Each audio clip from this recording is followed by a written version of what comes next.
Honorable Mulizungu. Mujja kiwulira mujja kiwulira kubanga tubagamba bulijjo nga buli omu agamba tebimukwatako. Njagala mumanye nti buli munnayuganda yenna agenda kuloza ku mismanagement ne misru ya Museveni paka nga muvuddemu ne mukola kyemwetaaga okukola.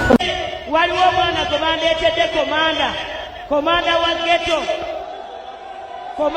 geto wuuno mukkirize mwanjule wano ku kazindaalo ate musabe abuuzeeko.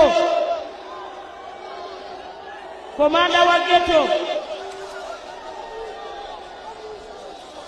mukkirize oyo buuza ku pulezidenti w'eggwanga. Bannange abaana b'ekyasa oyo bageto yuti oyo pulezidenti oyo ekyokuta Museveni oyo pulezidenti oyo ekyokuta Museveni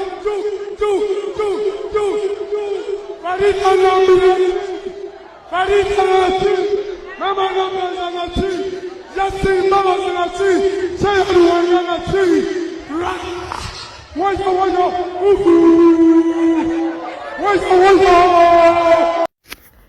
Yes, oli ku Yugi Update TV kosenzo bango otuwuliriza mbakulisaayo nnyo mukulika egyo najje mututuusaako engalo. Bannange mbeebaza abagenda mu maaso n'okubanga buli kadde otuninze Yugi Update TV ng'obeerako ng'osubscribinga wanyiga akadde ng'osobola okurisiivinga notification message okubeera alert ku information ebezzeeko nti ffe twewaayo okubatuusaako buli kimu kusomesa eggwanga. Nawe tukwebaza omuntu gw'ogenda mu maaso n'okukola ogw'amaanyi okuba ng'osharinga gwe mukwano gwange ali eyampuliriza. Abali mu diaspora mbatumiddeko, abali luddawa bali ku butaka mwenna mbatumiddeko. Kansubire nti ebintu bigenda bulungi newakubadde tebinnabeera bulungi nga yetubyagala, naye munnange afazaali ate ekyokola kikyo gwalabyeko yabeera omwana. Kakati nno saagala kulandagga nnyo, njagala tugende ku mulamwa. Wadde akatambi ako omukulembeze w'eggwanga Robert Kyagulanyi Ssentamu agenda mu maaso n'okubanga alabula eggwanga ku mbeera egenda mu maaso. Yenno message olabanga ey'okusaaga naye yalinga abalabula nti mujja kiwulira olw'ensonga nti mmwe mweremezzaako embeera embi, mmwe mweteereddewo embeera eyo, mmwe mwereetedde okuba nga mufugirwa obumbula, mmwe mwetadde mu buddu, so nga ate enkyukakyuka eri mikono gyammwe ekyo kyabalema. Mugenda mu maaso ne muwagira abantu abajeeza abatuntuza kwegamba mmwe balabe b'obulamu bwammwe. Nkakuddiremu ako wonoozukuka ku makya n'okitegeera nti gwe mulabe w'obulamu bwo ng'era teri mulala kutaddeko bulabe okujjako gwe yeesombera obulabe buli kadde, oli buvaamu. Kakiki Robert Kyagulanyi Ssentamu omukulembeze w'ekibiina kya National Unity Platform kye yali agezaako bannyonnyola nti mujja kiwulira, mujja kukiwulira ddala kubanga eno gavumenti yennyini yekusudiya ate nemala nekulabisa nekukyaya ab'enganda bako n'ab'emikwano, abantu abandikuyambye bwe wandidduukiridde nti gundi owaaye, ate najjukira nti abantu bewakwatagana nabo be bamu abamuttira omwana, be batta muganda we, be batta kitaawe, be bawamba famire ye. Awo emikwano giba gigenze, bamala okukukyaya emikwano ate ne bakulabisa, tebagenda kukuyamba, tebalina kyekubakwetaaza. Mukulembeze w'ekibiina kya National Unity Platform yabagamba bagenda bakozesa bukozesa. Naye waliwo ekintu kye mbadde temumanyi nti mmwe mwesibye mu nsi y'obumbula, mmwe mwesibye mu buddu bannayuganda, kyokka ng'enkyukakyuka eri mu mikono gyo. Nkuleeteddeyo omuvubuka banne nga bagenda mu maaso n'okukubibwa emiggo. Tujjukira bulungi nnyo mu by-election ezaaliwo e Kawempe nga bagenda mu maaso n'okukubibwa emiggo, basibibwa, batomebwa, bamenyebwa, babuzibwawo, n'abamu tebannalabikako paka kati. Abaami bagenda mu maaso nakubanga bawaana nakyemalira nga boolesa amasaali, amasappe, nga be baana baliwo ku budde obwo naye nga tebamanyi baabwe nti beesimirako ntaana. ngenda kuwa akatambi maaso awo era tovaako. Njagala olabe vidiyo eno paka weggwerayo olaba omuvubuka oyo yennyini Ghetto President simanyi waabaki ng'agenda mu maaso n'okulaaja n'embeera gy'alimu embi. Oluvannyuma lw'ebyo ebyabaawo tewaayita na bbanga ddene era waaba anyumya emboozi agamba nga tumaze kampeyini. We nafunira ekizibu ogenda laba ki ekyamutuukako otegeere nti gavumenti eno eriko si gy'oyinza okwesiga. Si gy'oyinza okwesigisa obulamu bwo. Si gy'oyinza okuyiirawo omubiri. Mu ggwanga lyaffe lino eririmu racism ey'amaanyi mu mawanga. Gavumenti eno etaddewo racism mu mawanga, tribalism. Toyinza ssanga nga bakwetaaga ggwe omwana wa Central oba owaawa si ba Central bokka n'abalala. Kansooke mukulaage n'oluvannyuma tuneeyongerayo. Mu 001 komanda Ray lini waba komanda kwe kubanze ntize nafuna obuzibu nga twakamala kaluko omukulembeze. Obuzibu obwo bwa bulwadde kuba obulwadde tebabukubira simu tebabulaganya nange samanya gye bwafuutuka bwajjanga obusaaga sipiidi obulwadde ne bunkwata ne bunkuba wansi. Ate mu mbeera gye nkugambye eyo eyaffe eyokuba nti tubadde tukola mu mbeera bwetyo nga tusuubira bwe binaggwa byonna byonna tulyoke tutuukirira abakulu tino tugire tufune embeera naffe batuterewo embeera tufune zi bizinesi n'ebiki. Nalwala obulwadde nga bw'amaanyi, obulwadde bwanfunza, obulwadde bwankuba eno ndi eno. Sirina ayamba ndi wano eno mu bakadde bange bebaddukira bebagiragirayo kebafunye ku gundi ne baleeta n'ennywa ku biragala ne baleeta n'ekola ku ebyo ne baleeta ate ne basonda bwe basonze bwe batunze ne banzisaako obucupa ate obucupa buggwamu ate ne bangulirayo obw'omusujja. Naye obulwadde bwe nnina buli siriyasi nnyo. Abajjanjaba bajjanjaba ki? Kuba baleeta okudagala egganda amacupa egundi tuyina kati egganda baalivaako basireka tuli ku zoo. Naye kati abajjanjaba bajjanjaba musujja, kifuba, TB. Kati siina appetite. So tomanyi kikuluma? Ebinnuma byebyo musujja, TB, biki. Iye naye nga neetaaga buyambi. Ogambye nti wali eri kubanga embeera eraga nti wali eri ba Ssaabaminisita Mukyala Nabbanja baani bonna ne Mwami Museveni yakutunulako nga komanda 001 w'eggwanga n'akutunulako kati tebakunoonyaako kubanga akalulu kaakaggwa n'omwezi tegunnayitawo.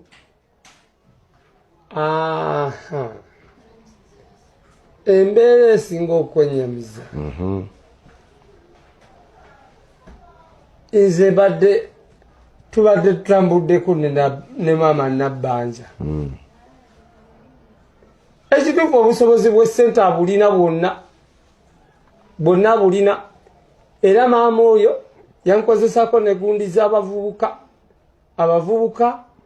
nga mbakulembeddemu ng'atugagenda tuwa ssente ntino tuziteeke mu ssako. Maama n'aŋŋamba mpandiika ebibaluwa nambiwandiika na RDC mulamba ye yabikola nembimukwasiza ekira. Maama Nabbanja twamugira yatubulako yakola biki yeebuzabuza okumulaba bizibu. Yeyo embeera yeeyo birungi si birungi ng'omwana afaananye mulirwana.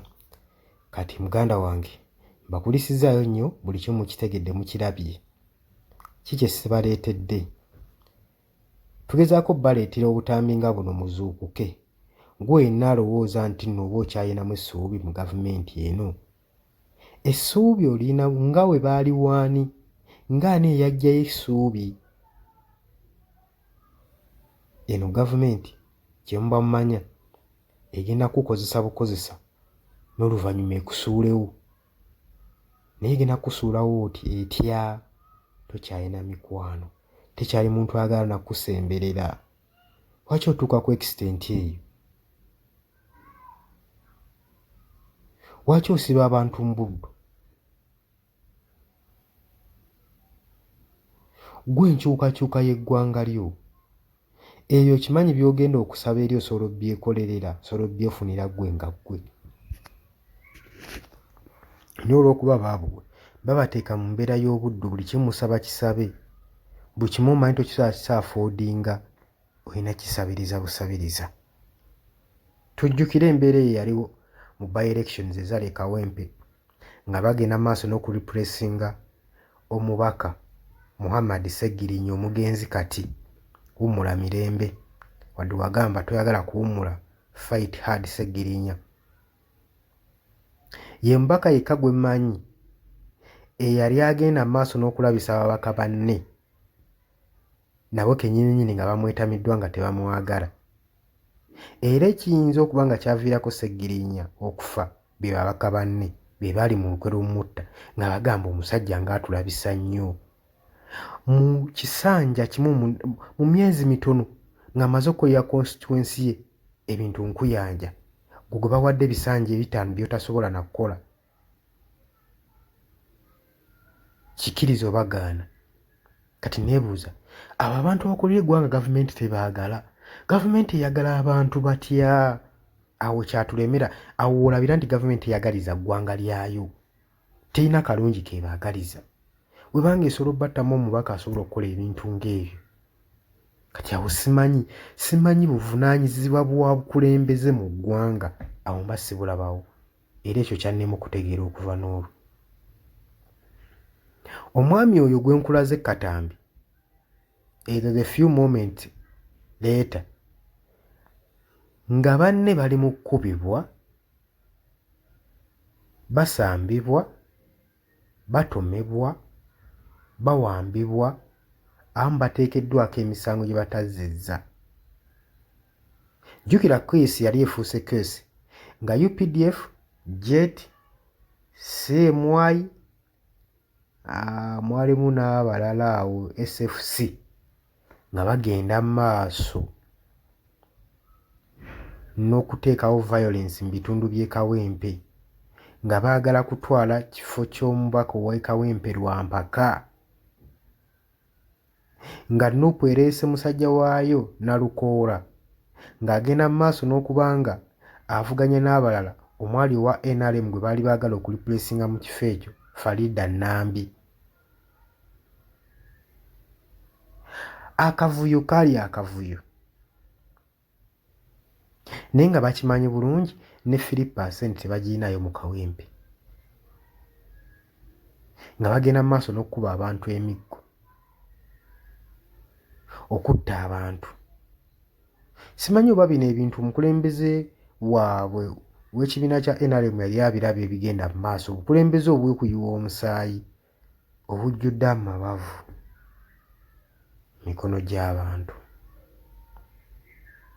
Obukulembeze bwe twandiyagaliza eggwanga nga lino eppya erikula obukozi, eggwanga eryayambanga amawanga amalala kali eryetaaga obuyambi, naye ne bye twayambanga tebasobola kuvaayo kulaba nti eggwanga lino lyetaaga buyambi, nabo bagenda mu maaso n'okuba nga bakuumye munnakyemalira, kubanga munnange ye commander in chief w'amagye agenda mu maaso n'okuzza eddembe, okutebenkeza eddembe mbu mu East Africa, naye nga bannansi baayo baakulembera eddembe teririiwo.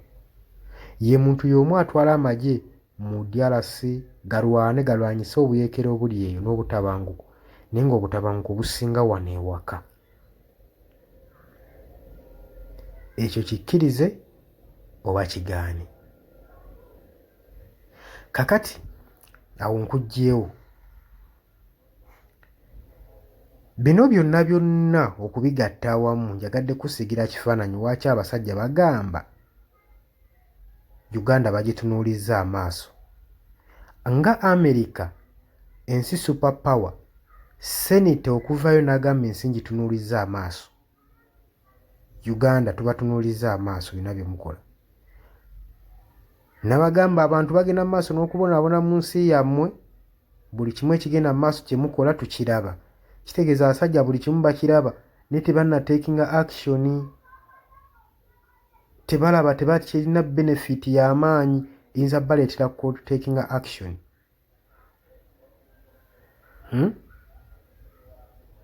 Ekyo batukkirizigana. Kakati seneta gye buvuddeko yavuddeyo n'agamba, njogera ku seneta wa ggwanga erya Amerika Jim Risch. Yavuddeyo n'agamba, jjukira yakola statement ng'agamba ayagala Trump ne administration ye bamuwandiikire documentary ekiralifayinga ku ngeri Uganda enkwatagana ya ggwanga lya Amerika n'eggwanga erya Uganda, era nga document ayagala bitunulamu kulaba.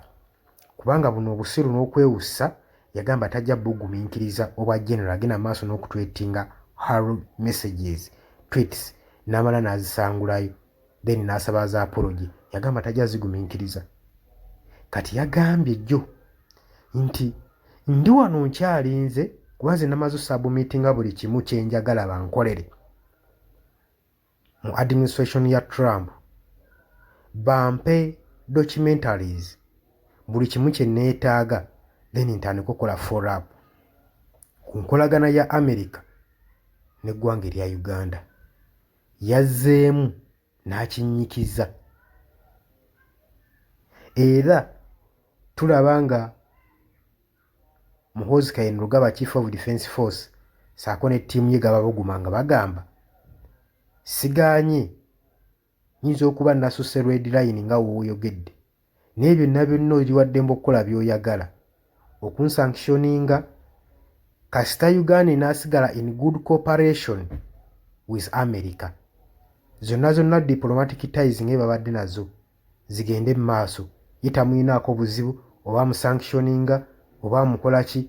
Kati Muhoozi yavudde mu kyokwewolerezaako nga ye n'atandika kuwolereza kunoonya sympathy ng'alaba kino kirina be kikosa, n'atandika compensatingira bano be kikosezza bo bagayininga ekyabwe ekyokulya ku America, ekyokudipendinga ku America obuyambi bwe wa Uganda, ye at least asanctioningibwe. Kati ekyo weekyo wekyabadde oba tewakitegedde.